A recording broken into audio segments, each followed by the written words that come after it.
As seasonal campers who live in a 150 square foot vintage Airstream, space is always an issue. Between the constant shuffle of moving things back and forth from the car to the truck bed, it's time that we finally figured out a better storage solution. I'm Matt. Hi, I'm Matt. I like pallets. I love pallets. I like building stuff and making stuff. I like building stuff and making stuff out of pallets. My name is Matt. Welcome to our channel. The first thing we're gonna do is move our kitchen area over. This is where our new shed's gonna go. It looks so ethereal with the light. I'm glowing like an elf.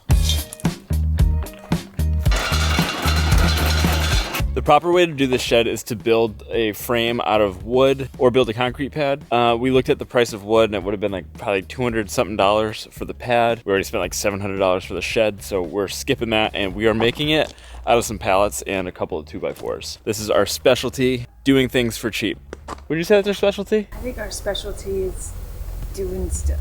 We like doing stuff, we like doing projects, and we were looking at the cost of a storage unit nearby, and it would be more cost effective to buy this shed versus having to move our stuff from our other storage unit to the new place. I bought this lavender for $2.50. Lowe's was getting rid of it because they neglected it, and it looks like this, but I think it can revive it. We've been having like kind of a bug problem, so plants like lavender, mints, and other herbs are great for deterring pests that you don't want. Put it over here for now. 39. We'll make this work.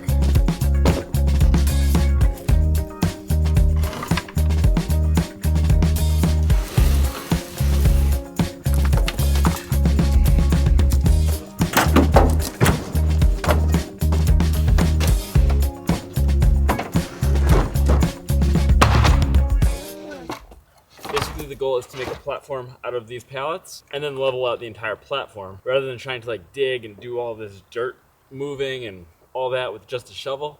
We're going for the hard way. I'm actually not sure if this is the easy way or the hard way, but we're doing it either way.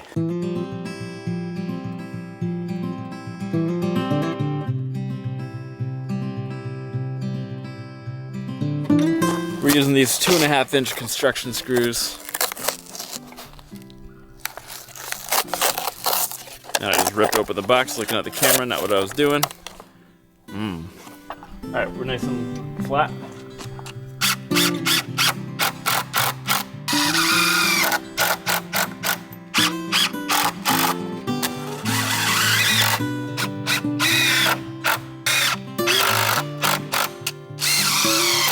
What's great about using the pallets is that they're already treated and we don't really care about them too much. So if it just takes another season out in the weather, it's kind of where it lives.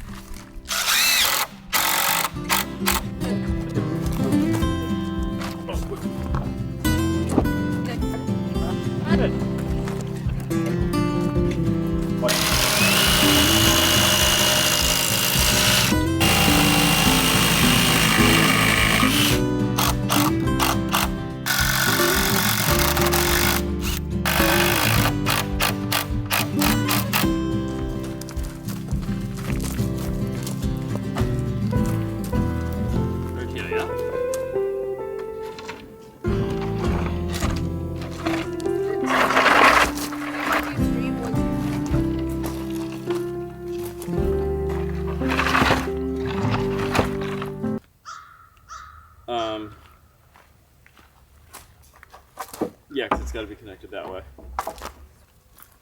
Yeah, that works.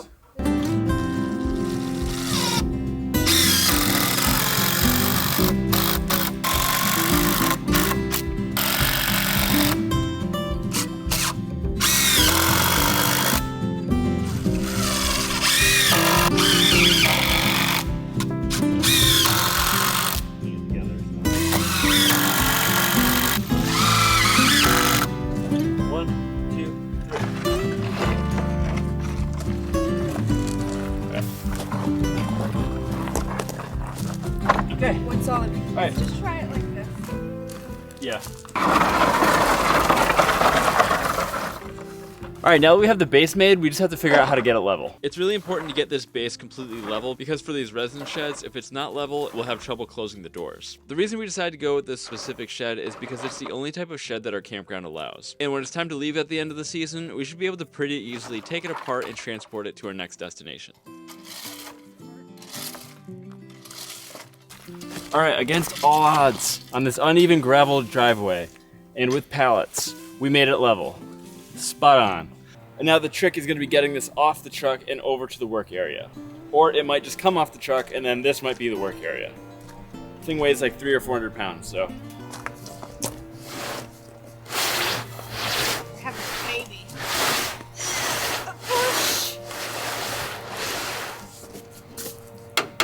Oh, I don't want to put all Do the... you want me to lift it up? Oh. Okay. Okay, if you start teetering, it should totter.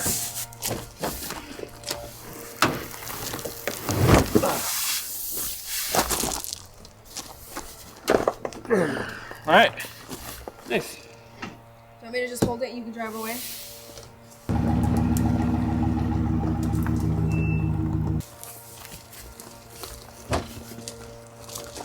It's all you, babe. All right, let's open it up and see if it seems like it's something we can get it done in an hour and a half, or we're gonna do it tomorrow.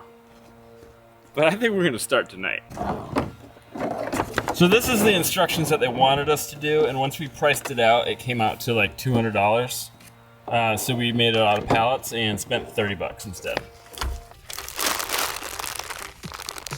So as we were putting together this finely machined piece of equipment, we realized that shed is Craftsman, but the parts say Suncast. So things might get a little bit more complicated. So we're gonna crack open a beer.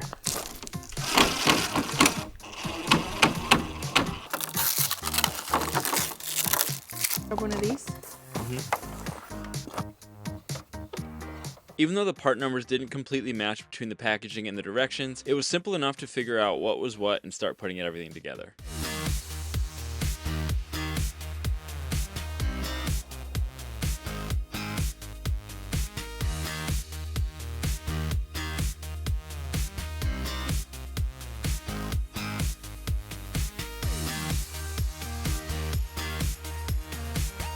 All right, everything is pre-assembled now, and we still have at least an hour and maybe 20 minutes of daylight. So feeling really good about it.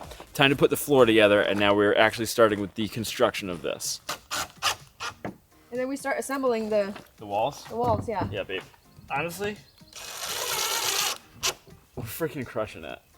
So now we're getting to some bendy parts. If you guys are watching this for the great tutorial that we are creating, you have to bend gently here.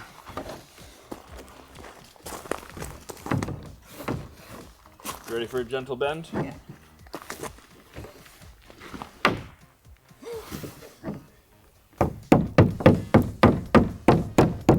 All right, there we go. Cool, one side done. One down, many more to go. Our camera's been acting up and stops recording sometimes, so we missed getting the rest of the walls and the front header up. But it was pretty easy. All the pieces interlock with one another and slide into little tabs on the floor. Then the wall panels get bolted together and the front header gets attached into little slots on the top. Update. We've got all of the metal supports up and all of the resin walls up. All we have to do is put the roof up and then the doors up, and then we're good to go. It's only been an hour and a half. So I feel like that 2-hour guesstimate, we might actually get to it. Honestly, the directions are really easy. If you guys want one of these, check out Craftsman versus Suncast, because all of these products are Suncast, but it's a Craftsman shed. So they definitely white labeled, and we got it for $700. The Suncast one, which is the exact same, is going for $929. So check your white labeled storage sheds before purchasing. This may be a very niched recommendation, but it's a recommendation nonetheless. Next up, we put the roofs on. The roof pieces on. It probably calls for a ladder. Don't have a ladder. We do have a ladder. We just don't want to bring it out. No, it probably needs like a step ladder, not a leaning ladder. What I probably am about to need is a lot more light in here. Light? Light, yeah. I need Cobalt. Babe, I need that. Let me get your step stool.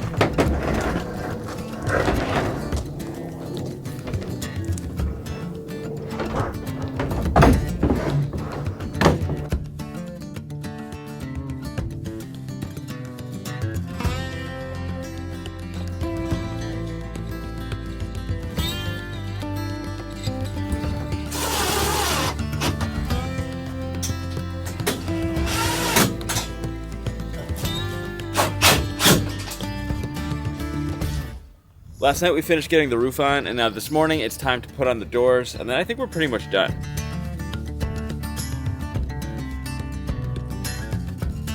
All right, now the doors are on. The real question is, will they close? And are they gonna be lined perfectly?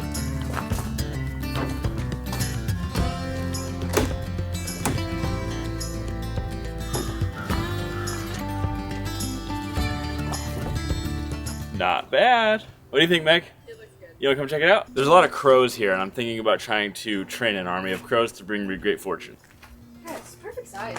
Yeah, it really is. I think any bigger and it would have been probably too big and then also really annoying to like transport. We made an amazing platform.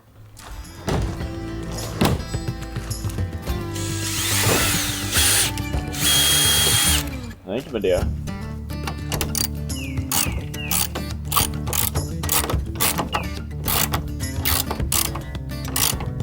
All right, that feels pretty good. Now it's time for the other side.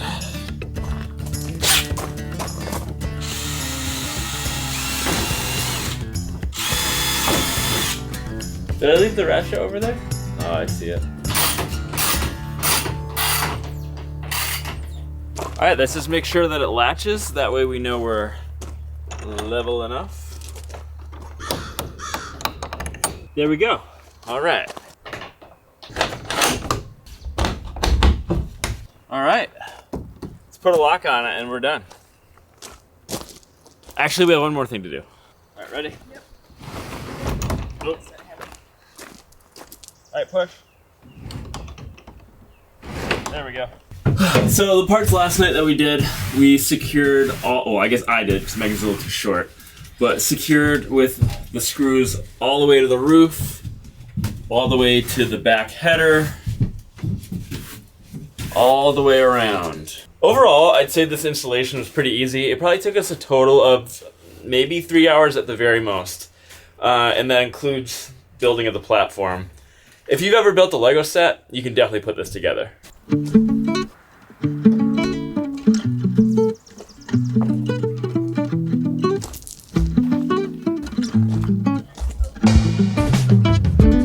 All right, this is looking great. I'm super stoked how this turned out. It looks really nice at our site too. It kind of just matches everything. The shed's already turned out to be a really great addition to the campsite. We're able to store all of our stuff in there, and our car and truck are no longer accessory garages. But we realized we definitely need some shelving in there, and we were originally gonna make some, which we still might, but we went to Ollie's bargain outlet for the first time and found this shelf for 35 bucks and figured it's gonna be like perfect, ready to go, don't have to build anything. Wood's expensive, so put it together right now. And all we really need is some lightweight shelves for lightweight stuff.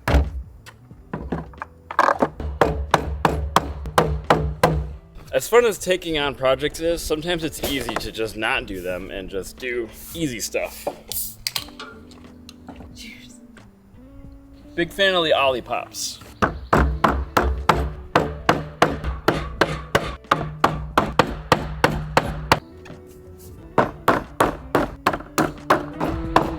We had a bear the other day. Took our Lowe's bucket. I got it back. Let's get this thing installed.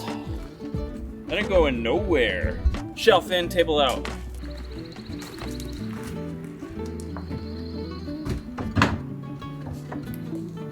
Let's see here. Maybe we do the shelving first and then we decide where to put this in. Oh, this tape measure sucks. It's building time.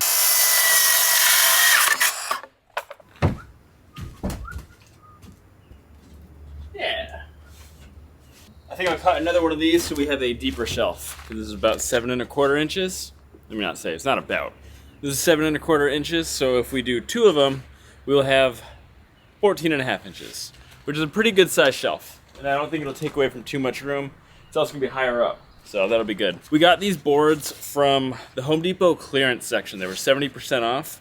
This is like shiplap wall boards. I think it's pine. They were $4 a pop for 10-foot sections. So that's pretty solid. And the coolest part is they all fit in Megan's Honda. This one's pretty split, so that's probably why it's 70% off. So we're gonna save that for something else.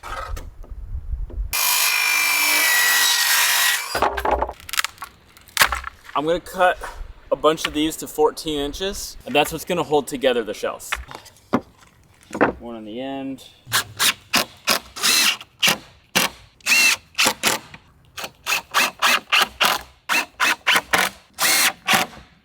These are the brackets we're gonna use. Because we restored our Airstream, we now have the very, very in-depth knowledge of how rivets work. So we're gonna actually rivet these brackets to these small steel studs because that's gonna just work better than anything else. I believe Craftsman actually makes shelving units that you can buy that will actually integrate into the plastic walls, but we're not gonna do that because I think these brackets were like $2. Are the other brackets skinnier? We actually have to go for the smaller brackets because these steel studs are too narrow for the width of the wider brackets. So here we go. The bugs are out again, but the citronella in the ear is keeping me safe.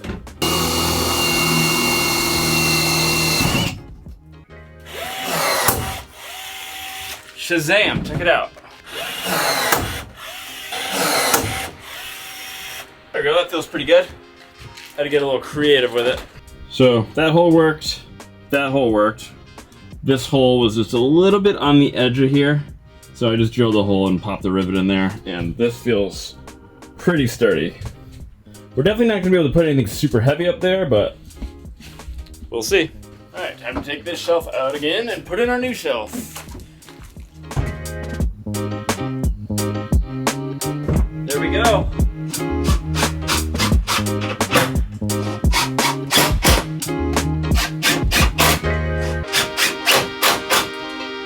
Let's put some stuff on the shelf.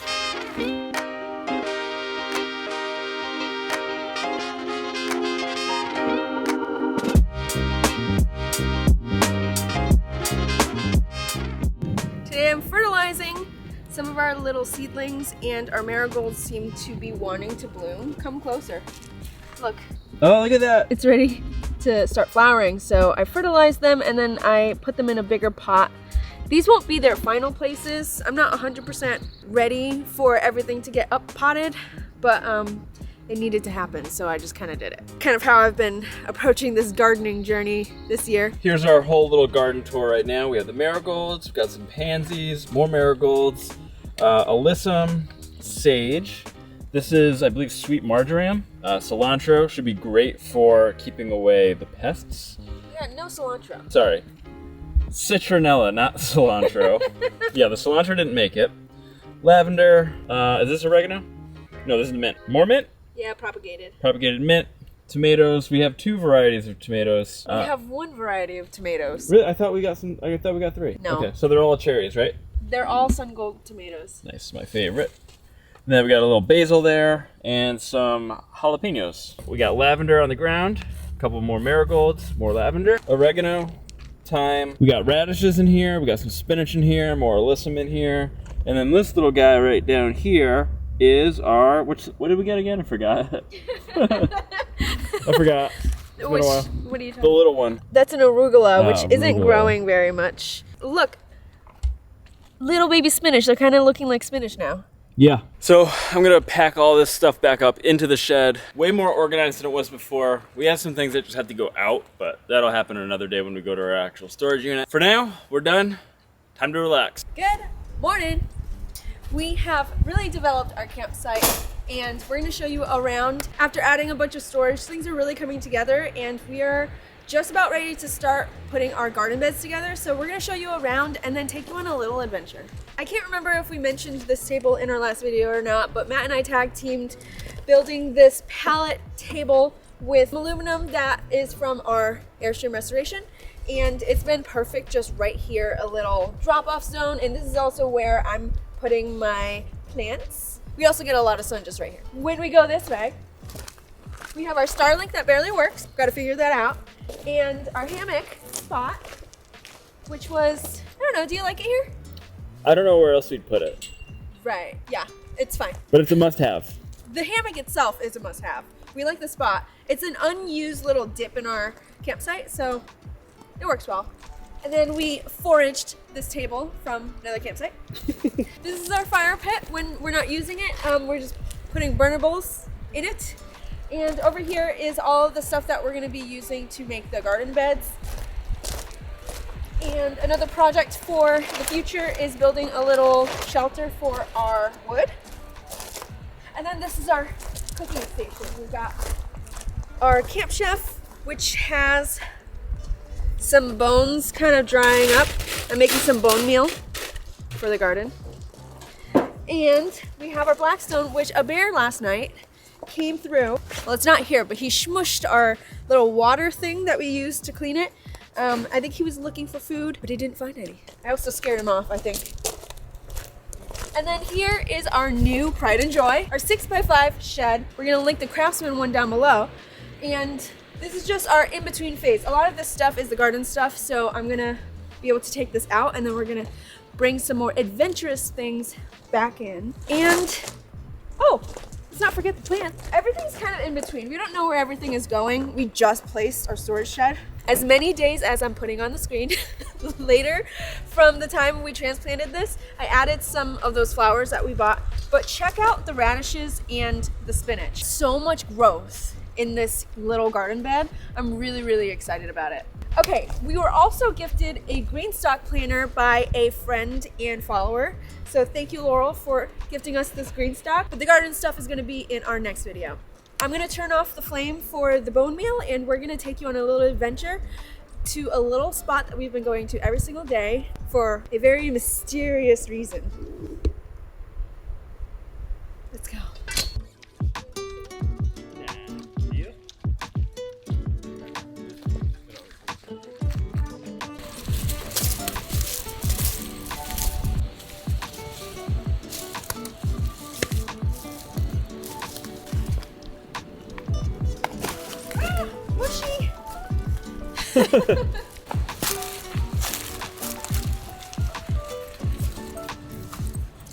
This tree specifically is showing so much growth of this one variety, and we think it's chicken of the woods. We're just gonna keep coming back to this tree and see what happens to it. So Matt and I have been really excited to learn more about foraging and identifying mushrooms and plants. Chicken of the woods is one of the easiest ones. We actually foraged some last year, but didn't really commit to it as much. So this year we're coming out into the forest pretty frequently to try and find some mushrooms that we can eat. And it's been a fun little hobby for us. Not what we're looking for, but it is mushrooms. Where'd it It's go? a frog, right? It's right there. Well, it's certainly jumping like a frog. Look at the little thing. Oh, wow. Look at it. It's so tiny. It's so small. Foraging is always something I've been very curious about, but never really got into. But this summer, I'm really trying to develop my skills as a forager. And if you're interested in that kind of content, let us know, because we would love to just wander through the woods for hours looking for mushrooms. And if you guys are interested in that kind of video, we'll totally do that. Well, that's it for this video. We're really glad to have the extra storage space right at our campsite. We're giving ourselves one more week of projects at the camp-stead before we call it good enough and can focus on exploring and just enjoying the space instead of constantly working on it. We hope you like this video, and we'll see you in the next one as we prepare our garden beds.